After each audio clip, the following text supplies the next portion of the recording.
All right, this is Jake from Converge, and you're listening to Rock Zone.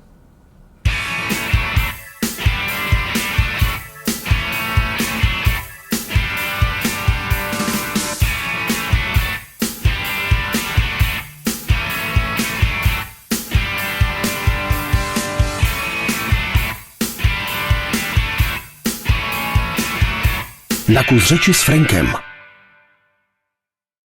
Very obvious first question. How excited for today's show are you? I mean, we talked. Yeah, sure. Well, we've played this specific festival multiple times.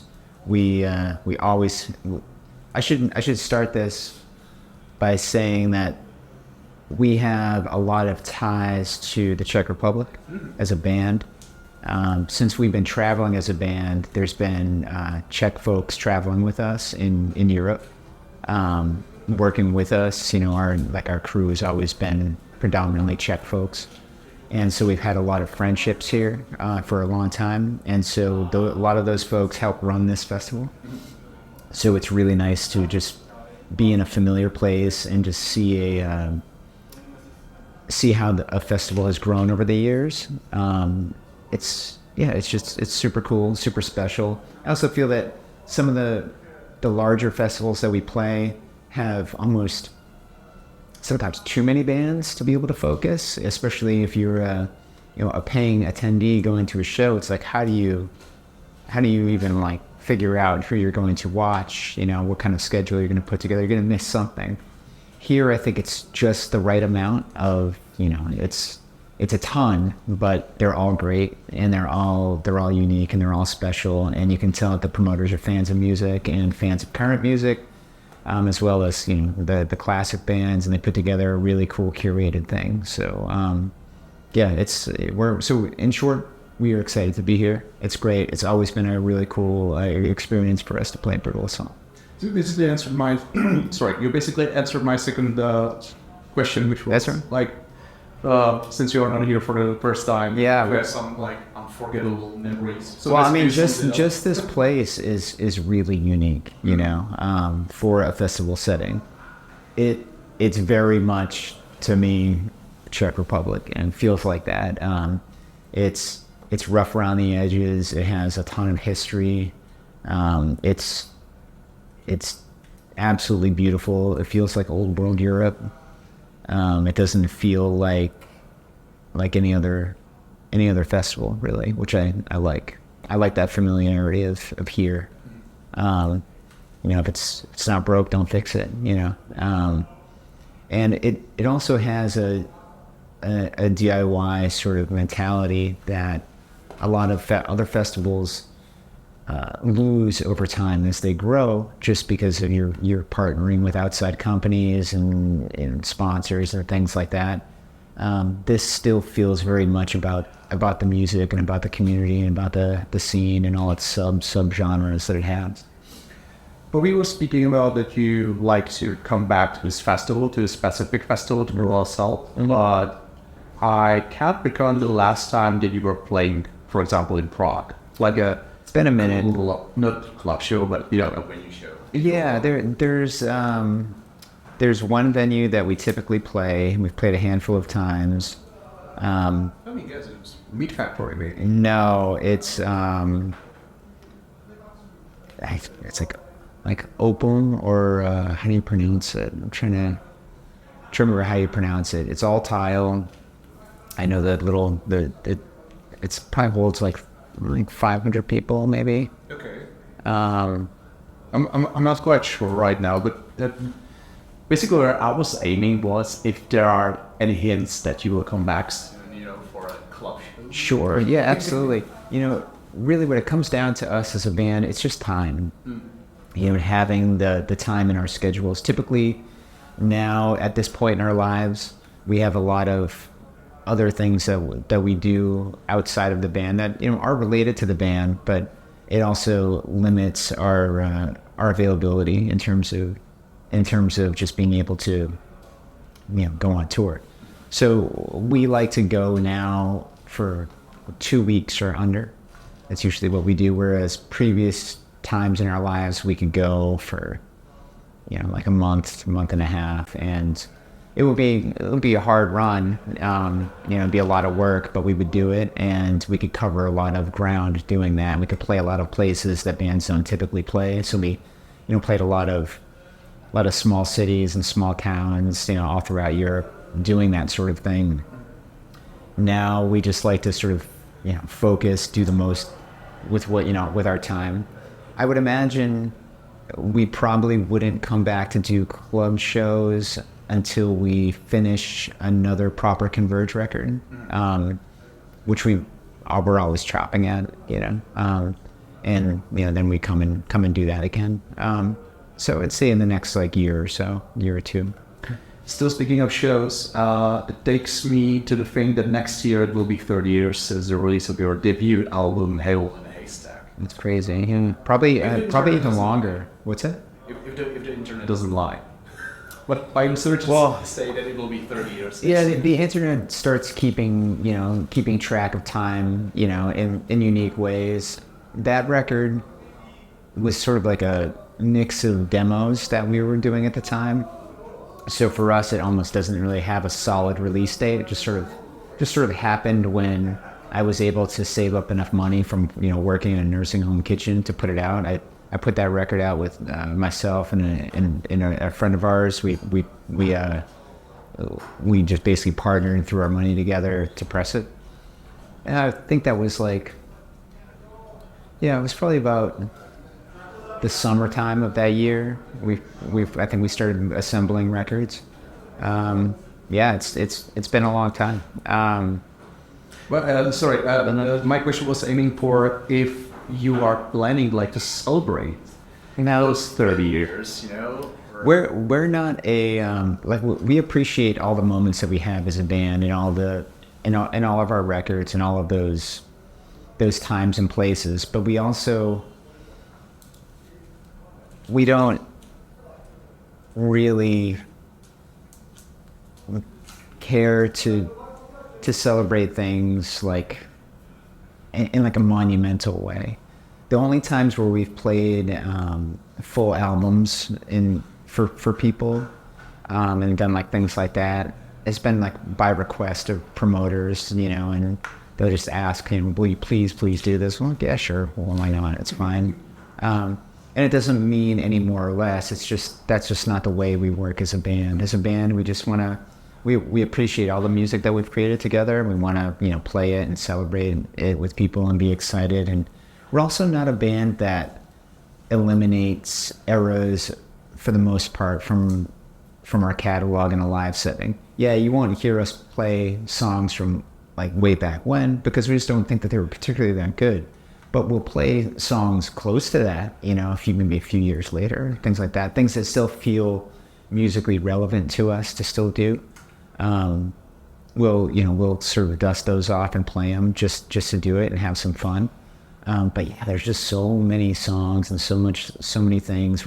Right now we're still concerned with forward movement as a band, and we just keep grinding and doing our thing.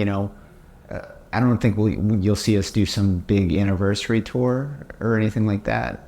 But we'll still be out there doing our thing, and that's just the same. We were speaking a lot about your shows and touring, and I would like to ask you, since I saw some posters that I told you before outside, you're touring with much younger bands, which adore you, I can say for sure. And is there any particular band? You can name one, you can name many more, which kind of you like right now. Oh, there's tons. I mean, I pay attention to everything. It all comes in waves, right now. So you're still into listening to newer bands and yeah, I mean, I own a record label and distribution company, and we distribute most of those labels exclusively, and so I have personal interaction with their releases and with their labels in some capacity and promoting them and getting them out there. So, I'm in it very much so. That was one of the things that I really wanted to accomplish when we started a record label, and then in turn turning it into a distribution company over time as well. Was we wanted to just be in it. I'm not concerned with like, having like my business or our logo on everything. I don't care about that, and it doesn't matter to me. I just want to help propel good stuff out there that seems relevant and feels relevant. And there's so many interesting subgenres and subgenres happening all the time that building a business like that allows us to do that and facilitate growth for those bands. So that's what we've been doing. So there's exciting things happening in the death metal world. There's exciting things happening in the more sort of straight up hardcore world. The sort of diversification of punk and hardcore over the last, a couple of years post-COVID has been really interesting, where there was sort of like a death rattle for live music and punk and hardcore that was happening right before COVID happened, and that essentially squashed everything. And it's really nice to see what's coming out of that in the form of a rebirth of a lot of things. You name it. I've probably have some sort of connection to it in some capacity. And we take bands out on tour that we feel are a good fit. And we extend offers to all of them. We've reached out to tons of bands who haven't toured with us yet, that are younger bands that we just want to, help promote and help get out there, because we find their art and their music to be interesting. And, I take that mentality, and the other folks at Death Wish or my business, we take that mentality and we try to promote those bands as well. So it's, I'm very much still in the mix. And as a musician, I really appreciate that, because that's something that not everyone does. No one does it. Basically, yeah. Yeah. They do it in the sense that, record labels sign bands that they find to be interesting, but usually more often than not, they're doing it following trends and following, things that they see happening directly at that time. I look at it more from just like a different kind of perspective, where I'm not really, sales are nice. You want people to sell records, but I like the idea of trying to still forward this community as it evolves in this time. And like, what is punk and what is hardcore and metal in 2023? It's like it's such a large world with so many sounds, so many ideas, so many different characters. It's growing. Like, it's still growing. I didn't think it was going to keep growing as a kid. I thought, hardcore was hardcore, metal was hard, metal was metal, punk was punk. And they all sort of interpollinate, but the things that are sort of growing organically out of it are still super interesting.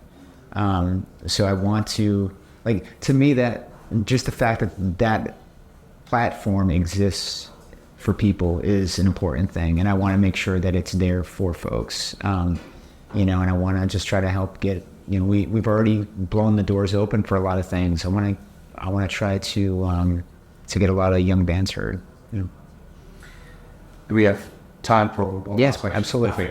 And it's really easy. And I would like to ask you, what can actually fans of Converge look forward to right now in the past few months, weeks, and next year? What, in terms of what we're up to? Music-wise, art-wise. Sure, yeah. We're a really artistic band, so... Yeah, so we're all been quite busy. We joke, we call it like the Converge universe, right? So it's just like, there's a lot of interrelated bands. So the last year and a half, Nate's been really busy playing with Cave-In with the Heavy Pendulum record. They've been touring a lot, obviously related to our world. They'll be with us in just a few days with some of these shows that we're on, and he'll actually be playing 2 sets a night for a little bit.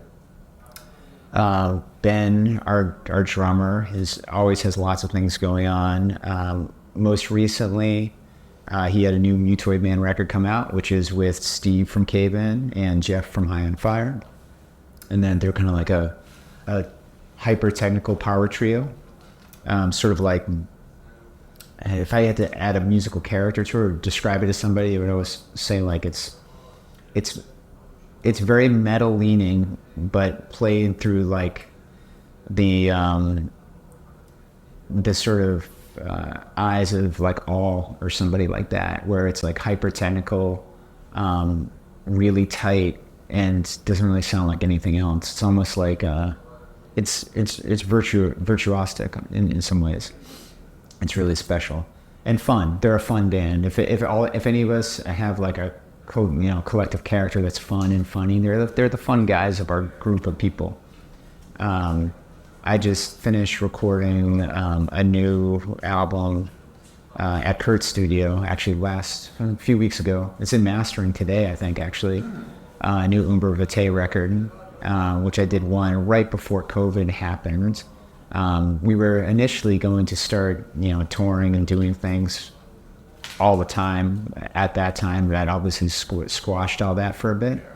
So with this second record, we'll be doing a lot more stuff. We've been playing a bit locally.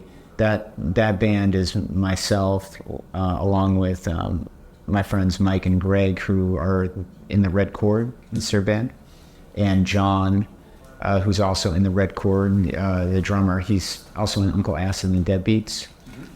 He's the fill-in drummer for Behemoth sometimes, for 1349.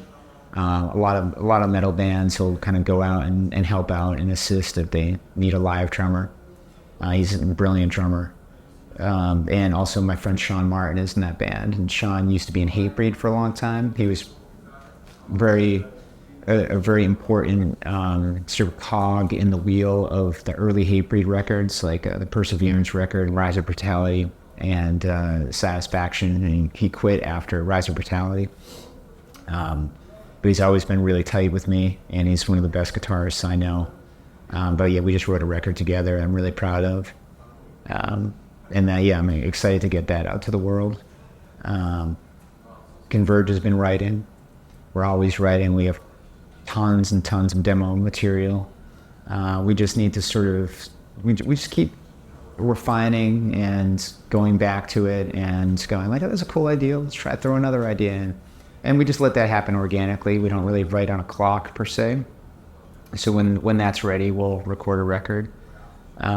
We have the sort of skeleton of Converge Blood Moon 2 done already. So we need to put in some work to that to finish, but that's definitely very much in process. So we have that going on. I have another Wear Your Wounds record demoed that I'll get to eventually.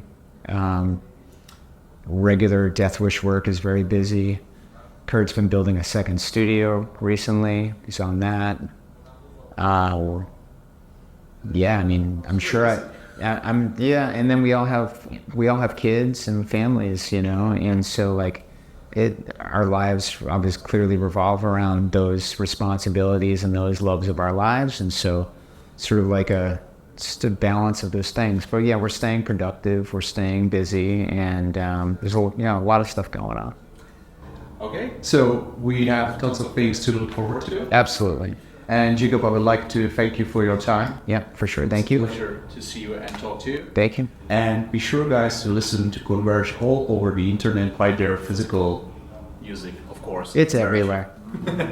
And I will see you next time during the next episode. Until then, take care. Bye-bye.